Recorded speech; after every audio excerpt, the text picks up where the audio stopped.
Baka natin nabigyan ng mainit na pagpupuga ang former DOLE Secretary Silvestre Bello.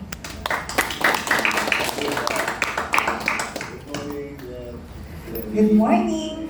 At syempre, talagang napakaganda ng umagang ito kung makakakita ka ng gantong kakisig na lingkod bayan na talagang nagbigay din ng pagpapatunay ng tunay na serbisyong Pilipino para sa tao at galit sa korupsyon.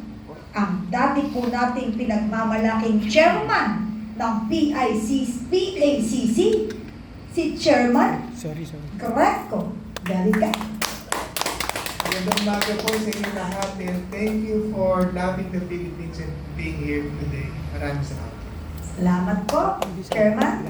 At syempre, leading the conversation is our very own matapang, talagang hindi pa kakabugyan kahit sino ka. Nasubok na po namin yan. Parang isang batalyon yung lumusob sa amin, nag-iisang event kontakto, tahimik, biglang tumayo. Namumula yung tenga, nagsalita ng batas. Sabi niya, magre-resign ako kapag mali ang sinabi ko. Nanindigan mag-isa. Ito na po ang matapang kahit nag-iisa, nanindigan at lumaban. Our very own chairperson ng PDP National sa Legal Committee, palakpakan naman natin, Attorney Ives Pagtaso.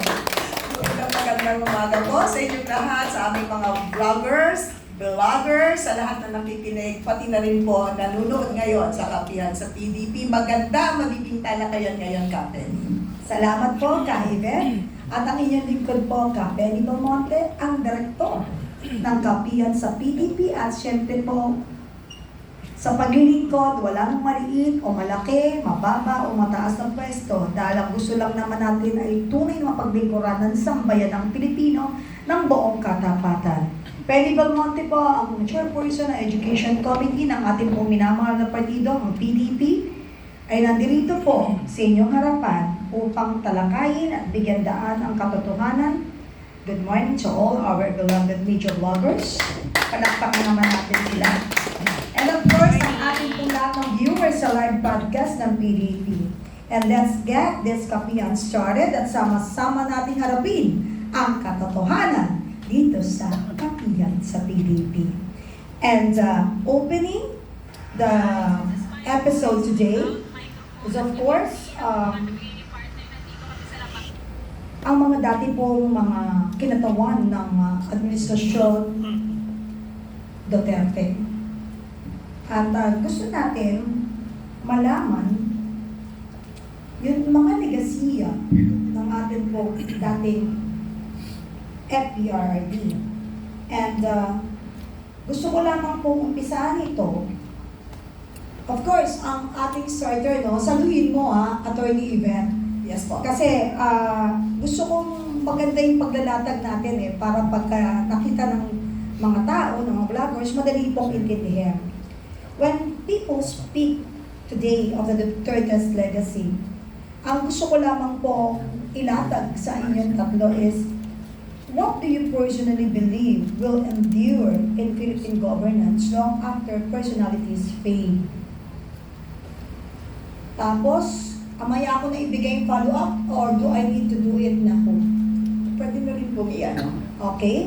Tapos po, ang follow-up natin dito is that yung mga legasiya po bang naiwan or is that legacy institutional, cultural, or political? Tapos yung isa pa, gusto ko pong ilatag para tuloy-tuloy na yung flow ng ating pong talakayan is, how did your understanding of public service change once you were inside the Duterte administration? Then, mamaya na po yung sa second segment yung uunahin natin mamaya si Secretary Bello, okay? Sa'yo na ang bola. Shoot! Si Secretary Bello. Yes, but can you please linawin mo yung Yung natin. Okay, kasi we are having a special segment from today until March 11 when former President Duterte was rendered to the ICC. Gusto namin magbalik tanaw sa Duterte legacy by inviting key cabinet appointees, no? To speak about his legacy and to speak about the mandate given to them by the President when they were appointed. So, to start off nga po, no, first, we want first to know from them is after having served under the Duterte administration, what do they personally believe would endure even after kami, wala na tayo po, lahat kasi tayo appointees, no? Ano sa tingin po ba namin ang mag-e-endure after mawala na po kami sa mundo? So we start off po with Secretary Del. Yes, Secretary, good morning. Ang first question po namin ay para po sa inyo at nasa inyo na po yung ibabatok sa inyo yung bola para mag-flow ng ating... sasaluhin mo yung bola para mabigyan mo ng sagot ang lahat ng ito. Ang first po is when President Duterte appointed you po as Secretary of Labor, what specific mandate did he give you regarding labor reform? What specific mandate did he give you regarding labor reform? Ay, okay. Naku, Benny, may tumatawag sa akin pero hindi ko muna si Secretary Braganza. Anyway, bago ko sagutin yun, alam mo, gusto ko malaman ninyo nung nanalo si Pangulong Digong Duterte, nakita kami. Ang una niyang sinabi ay sabi niya, Bebot, komunista ka naman eh. Sabi sa akin, hindi naman boss, ako hindi, wag mo na yung Pero pagpatuloy mo yung pagiging chairman mo ng GRP Peace Panel to continue the negotiation with the NDFCP, PNP. Siyempre, alam nga naman sabi ko, ayaw ko. Sabi ko, boss, ikaw ng presidente ngayon, hindi ako pwedeng tumanggi. Pero sabi ko sa kanya, boss, yung peace talk hindi ginagawa sa Pilipinas, ginagawa abroad. Nung panahon ni President Cory Cao sa Netherlands, nung panahon ni President Ramos sa Netherlands, nung panahon ni GMA sa Norway. Kaya palagi kong biyahe ng biyahe. Kaya ako, boss, kung gusto mo ako maging chairman, para naman hindi ako biyahe ng biyahe, gawin mo na rin akong ambassador. Yun, sinabi ko. Para hindi na ako kailangan magbiyahe. Pag may peace talk, nandun na ako, makikipag-usap na ako sa kanila. Kung saan mo gusto? Sabi ko, boss, alam mo yung trabaho ng ambassador, yung alagaan yung mga Filipino citizen kung nasaan sila. Ngayon ako, para hindi masyadong mabigat, may nahanap akong bansa na merong mga 120 Filipinos lang. 120 Filipinos lang ako. Ngayon yung 20 dyan, nasa embahada. So ang sikasuhin ko lang mga 100. Sabi niya sa akin, saan yun? Sabi ko sa kanya, boss, sa Hungary, sa Budapest. Sabi niya, kaya gusto mo Hungary dahil magaganda doon ng mga babae. Kasama na doon, boss. So, sige, okay. Kaya chairman ka ng GRP Peace Panel at the same time ambassador to Hungary. O, di okay na. Aba, pag-announce siya, iba naman. Sabi na, in-appoint ko pa rin si Atty. Benyo bilang chairman ng GRP Peace Panel dahil siya na rin nandyan noong panahon ni Cory, panahon ni Jeme, panahon ni Ramon. Kaya siya na lang magpatuloy. Pero in-appoint ko rin siya na Labor Secretary. Doon ako nabigla. At nagulat, nag-aalit sa akin ang misis ko. Kasi sabi ko siya nung sinabi ni Digong na ako ang ambassador, sabi ko, Mami, yung matagal mo ng panaginip, matutupad na, ambassador na ako. So, kung nung in-announce sa sekretaryo, sabi ko, anong bilang? Kakakakalangya, sabi ko, Bisaya yan. Ayun, naging Secretary of Labor ako. And I don't regret being Secretary of Labor of President Duterte. Dahil doon, ang number one na achieve na ng Pangulong Presidente, hindi nyo siguro nalaman, nararamdaman yan, ay yung industrial peace. Nagkaroon ng katahimikan at kapayapaan sa labor sector ng panahon niya. Dahil talagang inalagaan niya ng mabuti. Talagang tinututukan niya ang lahat ng problema ng mga manggagawa at ang problema din ng mga employers. So there was industrial peace. And as president, ang isang major achievement na for the OFW is the passage of the law creating the Department of Migrant Workers. Yun ang hindi nalalaman ng marami. Kung dahil sa panahon niya, nagkaroon ng Department of Labor of Migrant Workers. Dati, yung local workers at OFW under the Department of Labor lang, sabog ko lang dyan. Pero nag-create siya ng bagong department, the Department of Migrant Workers, that will handle the welfare of the OFW. Na mahal ng ating Pangulo. Talagang doon na mahal na. Alam niyo ba na, first action ng Presidente, siguro hindi niyo alam to. Correct, no? Alam mo, unang action ng Presidente. Kauupo pa lang niya. Ang naisip niya agad yung mga OFW. Sabi sa akin, Bebot, yung mga OFW natin kung mag-apply for deployment abroad, kung saan sila ng gobyerno, ahensya ng gobyerno pupunta sa Pag-ibig, pupunta sa SSS, pupunta sa GSIS, pupunta sa Land Bank, pupunta sa DFA. Ang daming lugar yan. Hirap na hirap yung ating mga OFW. Ang gawin mo, lahat ng mga ahensya yan maglagay ng agency in one location. It was called the Overseas Services for Filipino Overseas. Yan, OSCO.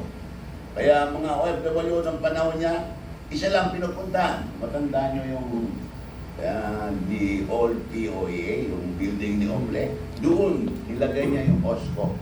Kaya mga OFW, dyan lang pumupunta. Hindi na pupunta sa SSS, hindi na pupunta sa GSIS, sa passport. Wala na, isa na lang. Yan, dyan nyo makita kung gaano kamahal ng ating Pangulo, mga OFW. Yan. Ang ganda. Alam mo, ang ganda, no? Minsan, akala natin, simple lang yung trabaho ni Secretary Pedro, pero hindi natin alam na ganun pala kalawak at ang daming legasiyang naiwan talaga na yung iba pinagpapatuloy ngayon, pero yung iba hinihinto. Dahil sa hindi maganda, dahil alam nila na nag-shine talaga yung dating administrasyon. Yan ang masama sa atin kapag inihinto nila, hindi nila iniisip yung kapakanan ng mas nakararami. At pwede ko bang sundutan ko yan ng sa pang follow-up na pwede magpayanig mas lalo sa mga negatibo kung naiwan ng dating administrasyon for your leadership, sir? How much policy latitude did you really have as secretary? And where were the firm limits of political or economic reality, sir? Yung aking well, kagaya ng sinabi ko, when I was Secretary of Labor, I was guided by the direction of our President na kailangan meron tayong industrial peace. Kailangan hindi nag-aaway ang mga empleyado at ang mga employees. Kailangan na maganda ang relasyon nila. Kaya nagkaroon tayo ng tinatawag na inspection program ng Department of Labor. Ano ito inspection? Pupunta ng ating mga labor inspectors, lahat ng mga business establishment para makita na ang mga labor laws ay sinusunod. Matandaan nyo itong pinikwento ko kanina kay Ibete. Matandaan nyo yung nung araw. Ang mga sales girls sa mga department ito, lahat ng mga sales girls nung araw, nakikita ninyo, nung araw nung wala pa si Digong, nakatindig yung mga sales girls, naka-uniform, lalo na po sa SM, naka-uniform, naka-high heels, nakatindig sila, pero nakikita nyo mga pag nakatindig medyo hindi diretsyon. Bakit? Unang-una naka-high heels, pangalawa, nakatindig. So anong sabi ni Digong sa akin? Ewan, tignan mo yung mga natin yung mga sales natin. Gawan mo ng paraan para mapaganda ang kanilang kalagayan. So, binalaw ko yung mga department stores. Doon ko nakita na kaya pala sila na hindi nakakatinding ng diretso. Eh, naka-anti-heels. At maliban doon, nakatindig. So what did I do? I issued an order na bawal ang ayos lahat ng mga sales sa lahat ng mga department stores, sa lahat ng department store sa buong Pilipinas. Tinanggal na. Ang unang sumunod, yung ano po yung department store dito sa may Quezon Avenue. Fisherman? Ha? Fisherman? Fisherman. Fisher Mall. Fisher Mall. Yun ang unang sumunod. Binilahan nila ng mga sapatos ng mga sales girls. Wala nang heels. Yung one na lang. Half inch na lang. Ayan. Half inch. At saka, merong utos na every 2 hours, lahat ang mga sales girls dapat meron silang tinatawag na sitting break. Kailangan umupo. Ayun. Kaya ngayon, pag pumupunta ko sa SM, sa mga departamento, nakikita nila, sir, wala nang heels. Kaya pinagano. Yun ang ano ni Bimon. Wala nang heels. At hindi lang na ginawa yan sa mga sex girl. Alam nyo yung call centers? May mga call Mga BPO. Mga BPO. O yung mga call centers. agent. Call center Call agents. center agent. Ngayon, nakaupo. Di ba? Kasi ano na, nag-ano sila ng ano. Ngayon, sabi ni Kong din, yung mga yan palagi nakaupo, kawawa naman. Bigyan mo rin sila ng standing rate.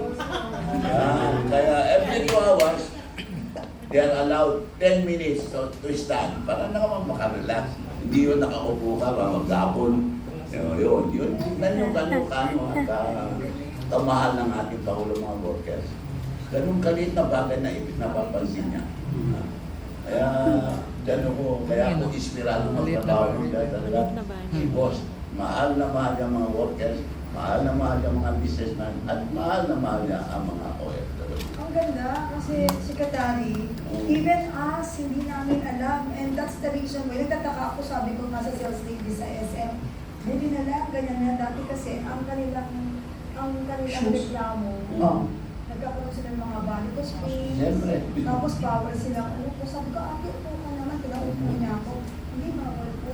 Kaya nagulat ako, yung mga, alam mo, it's a simple thing, pero malaking bagay yun na nakita natin at nalaman natin ngayon na pati pala yun.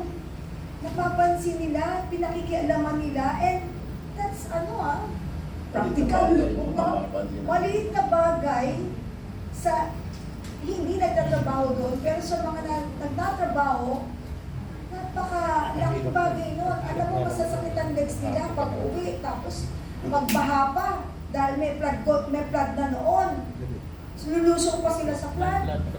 Kaya sila nagkakaroon ng mga varicose vein. It's a small matter for some Filipinos, pero big deal yun. Pag nalaman mo na yung simpleng bagay, ginawa na pala ng paraan.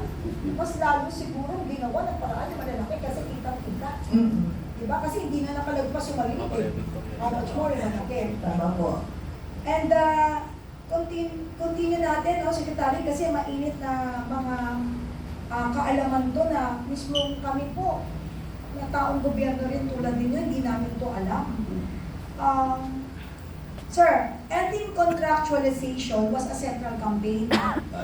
Yan po yung mga promise po ni Presidente Duterte. From your vantage point, as DOLE Secretary, sir, was that promise realistically framed? Mabuti na banggit ko yan kasi dito meron akong record dito. May Ibigay ko resibo. na lang sa ito mamaya. Pwede naman natin i-ano sa Ibigay ko na camera. lang mamaya. Oo. Yan yung papakita ko sa inyo. Dahil siyempre, di ba sinabi ko sa inyo kanina na meron tinatawag na inspection. Yung may mga labor inspector na pinupuntan yung mga business establishment para tignan kung nasusunod na ang mga labor laws. Ito ngayon ang napansin nila. Yung dito markahan ko na kanina eh.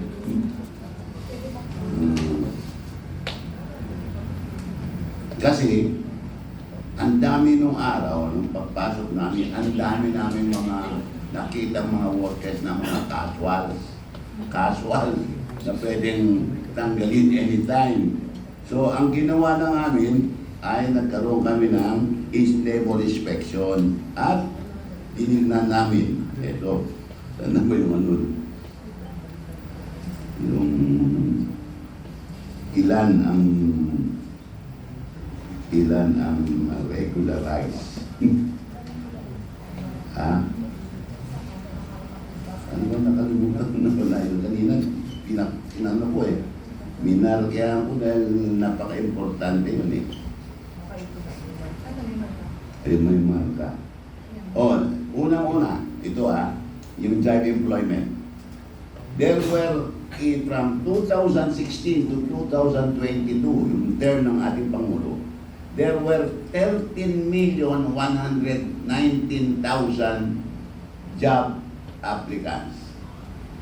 Ilan ang natanggap? 87%. 11,446,000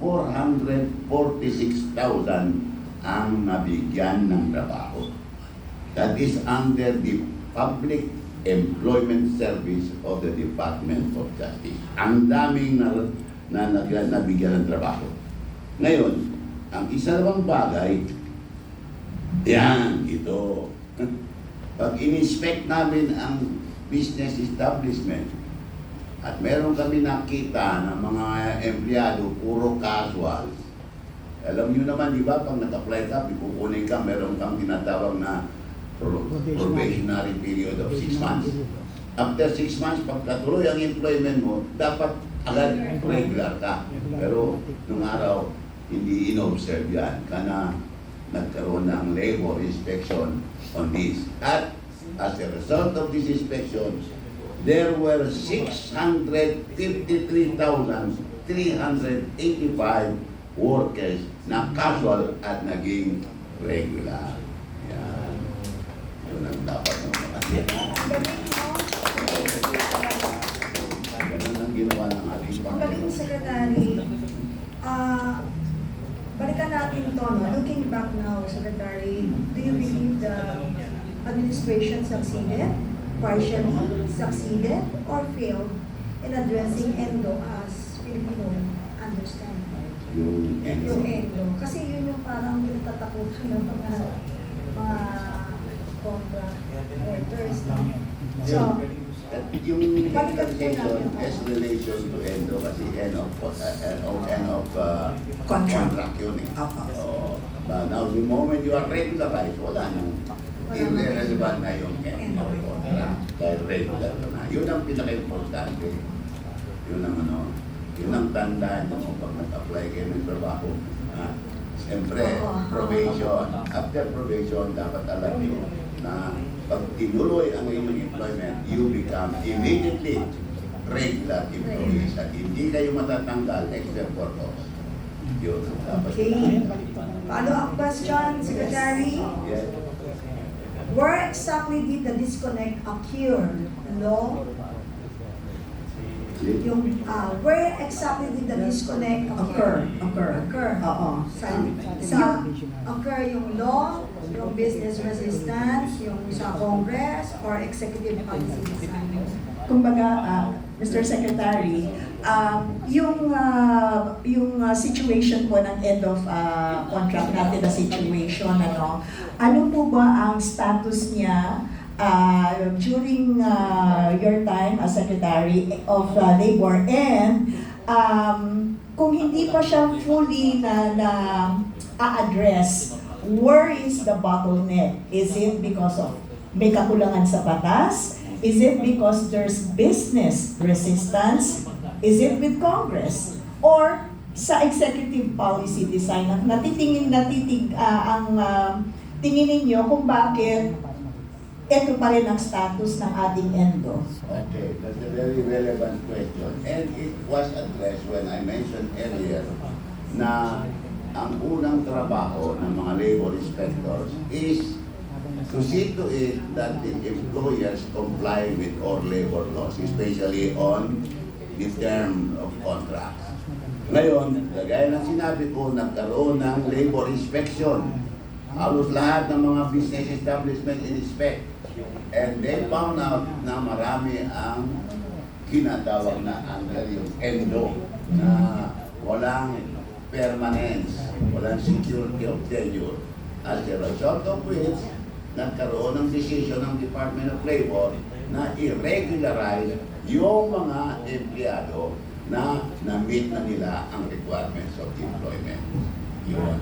Basically, kagaya ng sinabi ko, after 6 months, after a 6-month probationary period, you automatically become a regular employee.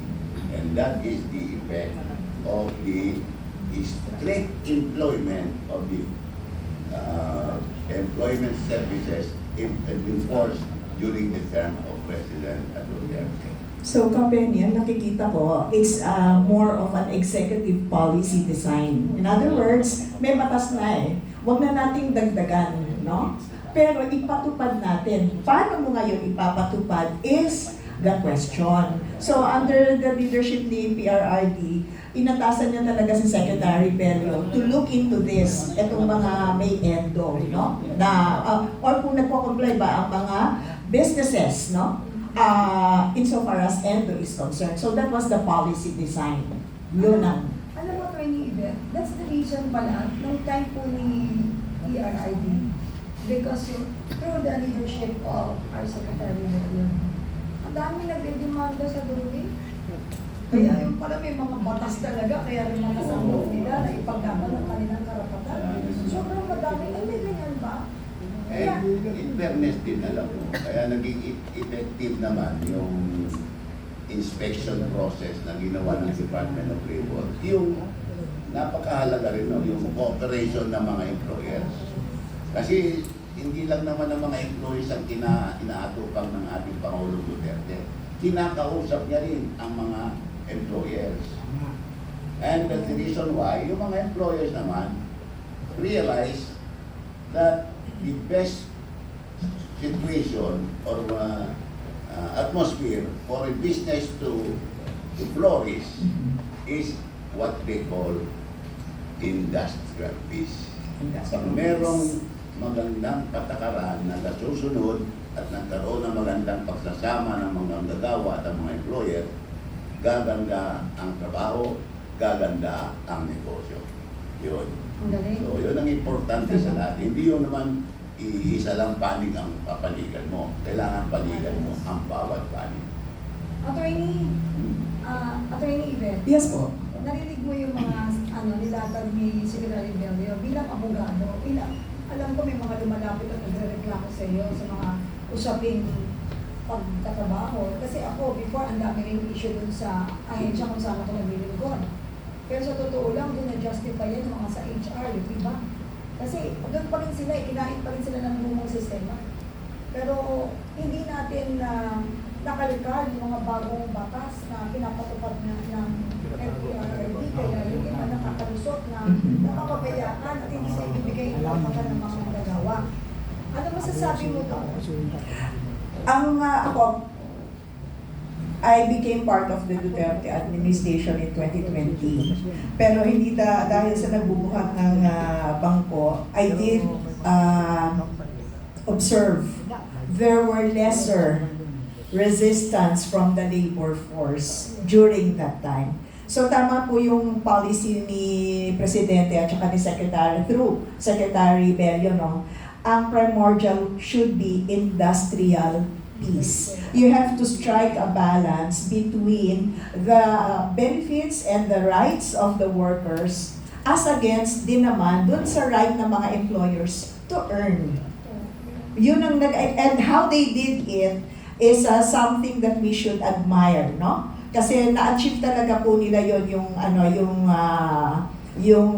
unrest among the workers. In fact, Penya, no, yun nga yung sinabi, the mere fact, no, na in-address mo yung health concerns ng mga sales lady, malaking bagay na yun eh.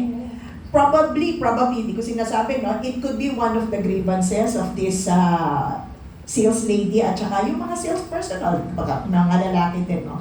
Pero when Secretary Bello took the helm of DOLE, nagkaroon ng malasakit. Nagkaroon ng decisive action to address this. Akala natin maliit na bagay, pero hindi, malaking bagay yon. So yun ang sinasabi, hindi lang naman industrial peace in the sense na yung kinikita nila, pero pati yung well-being nila. So congratulations po doon, Secretary Bello. Ang galing. Industrial peace ang legacy. Yun ang Term na ginamit. Galing. Secretary Bello, how did President Duterte, yung style ng kanyang leadership, affect negotiations with employers? Siyempre may ganyan eh. Oh. Nabigla sila na kailangan ipatupad agad-agad. Also, yung negotiation with the unions and tripartite bodies. Yeah. Yung alam mo yung situation ng mga employers at sa employees is a mutual respect, So, there must be a mutual observation of all labor laws. Hindi lamang ang employers naman ang sumusunod na batas. Kailangan din yung ating mga employees. Kailangan sumunod din. And this was clearly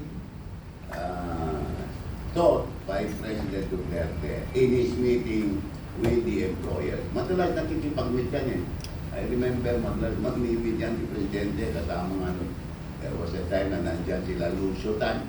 Mag-remember ko si Lucio-Tan. Alam mo nung maging Presidente si Presidente ko. Hindi sila hindi magkasundo ni Lucio-Tan. Pero nung ma-remember nyo, ito malaman nyo ng ating mga kababayan ang ginawa ng ating Pangulo.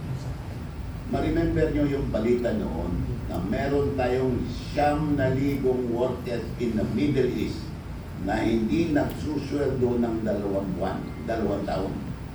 Tandaan nyo yun? At meron nga lumabas na fake news na yung ating mga kababayang OFW ay kumakain na ng basura. Nakita nyo yung may picture na parang dinada. Actually, hindi basura yun. Hindi basura yun. Yung mga kinakain ng mga kababayan natin na medyo hirap dahil walang sweldo, 2 taon, hindi nagsusweldo.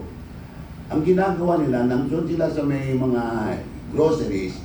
Yung mga grocery kasi, meron silang nire-reject na vegetable o meat. Pero hindi sira yun, hindi yung basura. Tinatabi nila. Ngayon, yung mga mga kababayan natin na maalis doon, nakikiusap kinukuha nila yun. Ganun ang situation ng ating mga kababayan. So anong ginawa ng ating Pangulo?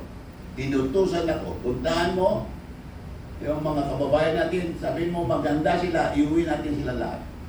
Inuwi namin yung 9,000. We spent 6 billion. Mas malaki sana, kaya lang medyo nahiya si King Salman ng Saudi Arabia kasi karamihan sa mga Arabic leaders hindi nagbabayad ng sweldo. Inalok niya yung 5 airplane ng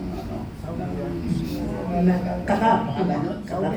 Saudiya? Meron ba? Meron siyang Saudi Airlines? meron siyang aeroplano. Inalok niya. At nung nalaman ni Lucio-Tan na ginawa ng King Salman yun, inalok niya rin ang plane, ang aeroplano. Nagamit din namin ang 10 aeroplano ni Lucio-Tan at dahil doon naging kaibigan. Sabi niya, Mr. Tan, magkaibigan na tayo dahil na ginawa. 9,000 kinuwi niya. Pero nasigit na rin yung 4 billion. Oo, yung tax. Yung Binayaran sa bayad siya. bayad niya. Pero mo yan, pinauwi niya yan. Kagaya na alam niyo dito dapat malaman ng ating mga kabayan paano nagawa ng ating Pangulo. Ma-remember niyo nung COVID? Ma-remember niyo yung COVID? Yes. Lahat ng mga kababayan natin sa abroad, naka-deploy sa abroad, nawalan ng trabaho. Dahil COVID eh. So, nang ginawa ng Pangulo, inuwi niya lahat. We brought home 1,222,000 OFW.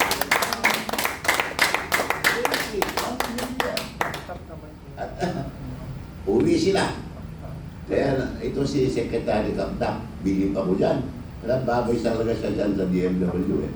Kasi siya ang OWA administrator noon. So, lahat ng mga umuwi, every day may umuwi ng mga OFW, nandyan siya sa airport. Pagdating sa airport, antigen. Pagka positive, hospital. Pag negative, hotel. Kaya noon, nung COVID, walang mga hotel guests, di ba? Dahil COVID eh. Kaya kami, sa Department of Labor, ang bumuhay sa mga hotel. Manila Hotel, Sofitel, Diamond Hotel, Conrad Hotel. Pinuno namin yan ng mga OFW. Pero 5-star hotel, ang Conrad is 6-star hotel. Hindi pa ako nakasulubog dyan. Pero yung mga OFW natin dyan, sila puno. Pati Sobo, puno. We went as far as Batangas to look for hotels kasi puno. Meron ko 1,020,000 na OFW. Inuwi namin yan. After 7 days, pag negative na sila, uwi naman nila. Kung pupunta sa probinsya Mindanao, either barko o aeroplano. Kung dito sa Isabela, kagaya ng bahay ko, bus. O ganun, inuwi namin lahat yan, 1,022,000. Ganun kaano ng pag-asikaso ng Pangulong Duterte.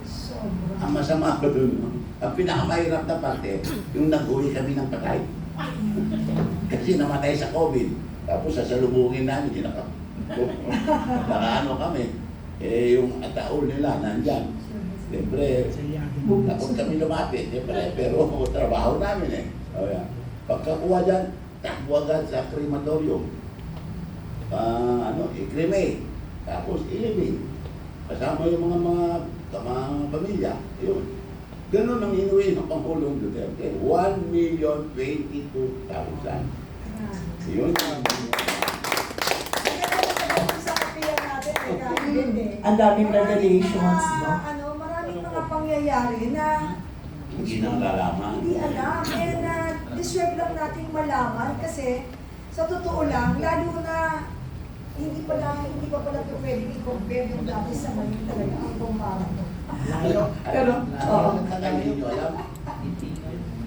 Ang Pangulong Duterte ang iyong dahilan ng karoon ng batas creating the Department of Migrant. bakit ako Si Pangulong Duterte, ito mabuti sabihin ko sa inyo kasi meron mga sira dyan, mga sinungaling, inaangkin nila yung OFW Hospital. Ay, nakakahiya sila. Pwede mo lang nilatagin niyo yun, sir. Yo, alam mo yung ano, ibet yung... Penny.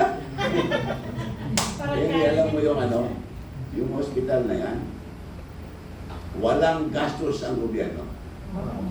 Walang gastos ang gobyerno. Nagbigay si Ricky Razon ng 600 million. Hindi ko alam kung bakit, basta sinabi ko. Kasi nagkukwentuhan sila ni Senator Villar. Nagkukwentuhan sila. Ako, nasa labas ako dahil na-late ako sa dinner sa Malacanang. So hindi ako makapasok. Nandun sila nagkukwentuhan. Sabi ni Ricky Razon kay Senator Villar, "Ma'am, tapos na yung clinic mo. 40 million yun, ma'am. Kailan mo inaugurate?" Sabi gano'n. Ililikuan natin. Papasalamat ako. Ganun ni Villar. Ako naman, wala akong masabi. Sabi ko, Mr. Razon, ano naman sa akin? Meron ba akong clinic? Ayun naman sa kanya. Masabi niya, ikaw, ano bang gusto mo? Sabi ko, kayong bahala. Ano mo sagot niya? Okay na ba sa'yo 600 million? Sabi ko, siyempre boss, sabi ko, tinanggap ko. Tapos nung natanggap ko na yan, naganap na ako kung saan ko ilalagay. Saan ko ilalagay yung hospital na 600 million. Nalaman ni Governor Pineda ng Pampanga, inalok niya yung 2 hectares na lupa niya sa tabi ng provincial capital. Meron ng na-build na, meron ng groundbreaking. Pagdating ng groundbreaking, imbitado ko si former President, former President Gloria Macapagal-Arroyo dahil probinsya niya. Kasama si Governor Pineda dahil kanya yung lupa. O tapos nandun si Didi Domingo, yung chairman Andrea. ng PACOR. Chairman ng PACOR. O di groundbreaking. Anong gano'n? Ito mga lupa-lupa na gano'n. O sabi ni Gloria Macapagal, o, Chairman Didi, ano naman ang maibigay mo? Nagbigay si Ricky Razon ng 600 million. Si Governor Pineda ng 2 hektarya. Ano naman may bibigay ng PACOR? Sabi ni Didi, ma'am, okay na ba ang 200 million? Sabi ni Juan, masyado ka naman matipid. Sabi niya, 300 million, ma'am, okay na. Yun. Nagkaroon tayo ng OFW Hospital. Nakita niyo ba yun? Pampanga. Nakikita niyo sa Pampanga. yes. Mas maganda pa yan kaysa mga St. Luke Hospital, kaysa mga kitain nyo yan. At yan ang hospital ng mga OFW. Pag OFW ka, libre kasama ang buong pamilya mo. Ayan. In-inaugurate yan noong June 20, 2022. Term pa ni Pangulong Rodrigo Duterte. Ngayon, may mga nag-aangkin sila daw nagpatayo. Si Raulo. Hindi ko na sasabihin kung sino nagsabi nun, pero God bless her soul. Oo, kasi sila. Kaya siguro matay. Dati nabi niya na sila ang gumawa. Kaya sa alam ko na June 2022. Sana, not June, May 2022. 2 months bago mag-end ang term ni Pangulong Duterte. Doon, pumunta tayo. Nandun si Alpo siya. Ganun po ba? Pero, Kapeni, matakit, mawalang galang, for 900 million, meron ng ospital. Ngayon po yata, hindi milyon ang usapan, bilyon. Hindi pa natin alam kung may tatayo talaga yung proyekto. Nagugulat lang po ako sa candidness ni Secretary Bello to be able to come up with a hospital dedicated for our OFWs to that amount, no? Na pwede na pala sa ganyang halaga. Pwede. Pwede. Walang SOP. Ayan kita mo, hindi nyo pala nakikita pa yung mga ayan Ang ganda ng hospital Tingnan yan. natin. Kaya pakita Sir mo King, yan. baka pwede i-search tapos ipakita mo dito. Pwede mo Yan i-search ang tapos pakita mo. hospital. Secretary, for OFWs lang yan o may iba pa? Pati ba yung family members nila? Buong pamilya. Buong pamilya. Alright. Yung mga yung mga hindi OFW, pwede rin kaya lamang bayan. Ang mga libre dyan, yung mga OFW. Kasama yung mga ex-OFWs. Hindi, ex. Dati na. Para sa ex na. Kasama daw po. Tingnan mo na, no? Kami natin na kasi Kasi baka hindi mo alam, talagang isama ka pero din. OFW ba? Hindi mo ba alam na may pera kayo? Wala. Meron kayong OFW fans. Sir. Million yan. Sa pocket yun. Million yan. Hindi mo alam. Para saan po yun, Sec? Yung OFW fund? Yung pera nila na naiipon, baka meron kayong contribution dyan eh. Trust fund Opo. yun. And then, yung fund na yun. Hawak ng OWA yan. Opo. And then, pagkatulad niyan, Kailangan ng mga OFW, bibigay sa kanila. Alin? Kaya ng Line mga mo. OFW na inuwi namin, opo. nakakuha kami dyan pambayad doon sa aeroplano. Okay. So paano yun, sir? Paano yung mga OFW na until now ay hindi pa po nakukuha yung mga ganong ano po? Paano po? Tulad ko, OFW ako pero Pumunta hindi ka po doon, nakuha. meron namang doon meron namang register doon. Pakita mo lang ID mo na former OFW ka, entitled ka. Yung passport, sir, Pwede yung passport mo. That proof na naging OFW ka. You are entitled to a free medical service in the OFW hospital. Sir, ang galing kasi kita mo sila rin ang vlogger yan for so many years. Kasi ang dami rin malapit sa akin mga OFW kung paano ba yung sa hospitalization. Kung meron kayong ginagawa. Yung pala sa akin, wala naman siya. Di ba, Secretary? Asawa ko, hindi nyo rin nakuha. Wala na rin yung pala, kahit di kayo mangingi, may pondo pala kayo. Pero baka na hindi natin alam. Kasi yung natatanggap lang namin nun, ma'am, pag umuwi kami, meron lang 500 pesos dyan sa airport pagbaba. May 500. Opo. Ay, alin. Pero yung balik manggagawa na umuwi na, wala naman, hindi naman na-avail. Pag-ibig ng 10K yan. Yung mga OFWs. Meron dyan sa kung yung sa pagbabayo, meron sila binibigyan ng financial assistance. Oo. Reintegration program nila yun. Bukod pa po yun. Pero hindi 500 yun. Hindi 500 yun. Na ano ka pa. 500 sa terminal fee yun. Terminal fee lang po yung natatanggap namin. 10K yun, 10K. May panang terminal fee 10K yun. yun ang nakuha ko nung OFW ako. Nakakuha po. Oh, yung labas. Oo. Oo, 10K yun. Kasi dito. Puro pala Hindi naman 500. Meron naman. Lako ng hinalpas. OFW ka pala. Bilang Eh wala na pera, nag-vlogger na. Ano ka na ba? Wala din pera. Mas may pera daw sa namin. hello. Nagawa mo ko. Naka-on ba? Hello. Ayan. Hello. Wala lang. Sigaw na yan. Ayan. Secretary, Oh. during the pre-pandemic, no, ang binibigay ni Secretary ni PRRD, no, mayroong $200 pagka hindi ka makauwi sa abroad. Tapos pag nakauwi ka dito, 10K yun. Tapos pag ikaw ay qualified OFW na may anak ka, mayroong 30K yun yung programa ni Senator Bongo. Ako nakatanggap ako 2 beses. Magkano tanggap mo? Ayun. 60K po. Dahil doon sa programa ni Senator Bongo, through BRRD, through your office, Yeah. nakatanggap ako ng 60K. Tama yun.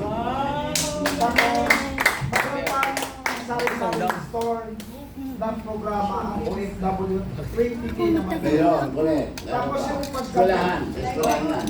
pag grupo kayo, mga 5-10, may million na assistance ang OFW through your office. Correct. Correct yan. Tama yun. Tama yun. Tapos nung nagkasakit ako sa hospital ko, 110,000 yung bill ko sa hospital. Sabi lang sa OFW, no, piso lang na matatanggap. Sabi ko, ipapayad ko lang. Natanggap ko 20K yung assistance. Yeah. Maraming si PRRD, mahal ng mga OFW. Protektado ng mga OFW. Ulti ko yung boss ko, Indiano, mahal na kay PRRD. Tapos sabi ko nga sa akin Warren, can I borrow your president? For 6 months. Sabi ko, hindi naman pwede yan, sir. Kasi yung India is different from the Philippines. Pero ay sabi ko, mataas ang respeto nila sa mga Pilipino. PRRD. Tapos yung mga foreigner mo, secretary, nasa Abu Dhabi ako nung tinransfer. Abu Dhabi ka pala. Kaya. From Oman to Abu Dhabi, tinransfer ako ng employer ko. Galing sa Oman. Opo. For 4 years.